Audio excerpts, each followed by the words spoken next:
يحكى ويتداول في الشارع العراقي. العراق وغيرها من بلدان الخليج العربي كان نظيفا من المخدرات، وبتاريخ 2003 1/1. ولكن لماذا؟ ليش كان نظيف بهذا التاريخ مو التاريخ اللي بعده؟ والله يا حبيبي الأسباب هواي، ولو أحكي لك بيهن يعني يراد لمقطعين مو بس مقطع واحد. السبب الأول هو شدة العقوبات على تاجر المخدرات اللي من الممكن تصل إلى المؤبد. وكل احنا نعرف أن التاجر إذا كان يتاجر بالمخدرات الحكم مالته راح يتناوب حسب كمية المخدرات اللي باعها والنوعية مال المخدر اللي هو يتاجر بيها.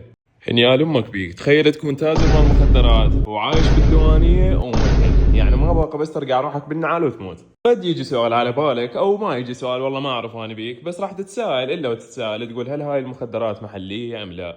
وتجاوب يعني انت هسه خو ما منتظرنا على جواب. واحنا الطماطه مالتنا مو محليه، البصل مالتنا مو محليه، تريد المخدرات محليه؟ طبعا لا. يعني وين تريد يسوي هاي المخدرات؟ بالمختبر مال جبار بالعنبه؟ واذا حبيتها من وياه يخلي لك عليها شرطه. واذا طلبت عندك صدق وصارت بالعراق انه بهم من تو الصدق اللي رشت عليها شويه كوكايين على مود يحسن الطعم عندك وعلى مود تغرق صدق تغرق. صديقي وتاج راسي ماكو شغله محليه بالعراق نهائيا. الالبان والروبه كلها كانت موجوده بالعراق، ولكن سدوها على مود نستورد من البلدان المجاوره. فماكو اي شغله اليوم موجوده بالعراق في متناول ايدينا هي محليه 100%.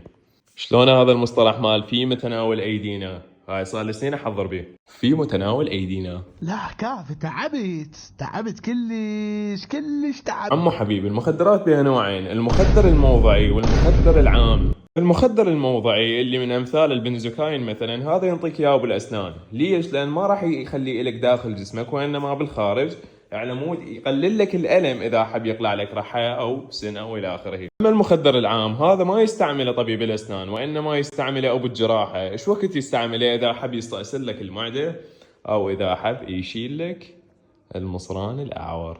المصران الأعور زائدة دودية. اي يعني منين يجي؟ يجي إذا يعني واحد ياكل تمن وبيبسي. والمخدر الممنوع والمحرم دوليا هو المخدر اللي راح تاخذه ويكمش لك عقلك ويذرع نعل ويرجم رجم على مود تحس بهاي النشوه، وراح يعني تطوف يعني شكل لك بعد. يعني انت هم اعذرنا، انا ما اقدر الوز لك بالوصف مال المخدر هسه، خاف العالم تاخذ من وراي يعني، فيعني اعطيك الصفات الخارجيه. فصديق وعزيزي المقطع صار جدا طويل، فلازم اختصر لك هسه هاي النهايه الجميله جدا والمهمه كلش هواي. نصيحتي لك تبتعد عن العادات السيئة، تبتعد عن التدخين، عن الجقاير، عن الرجيلة، هاي الأمور كلها، لأن المخدرات هي سلسلة، هي شغلة ورا شغلة، شغلة ورا شغلة، تطورات إلى أن تصل إلى المرحلة الأسوأ. فحافظ على نفسك يا روح الروح. تقربي أكثر. بعد بعد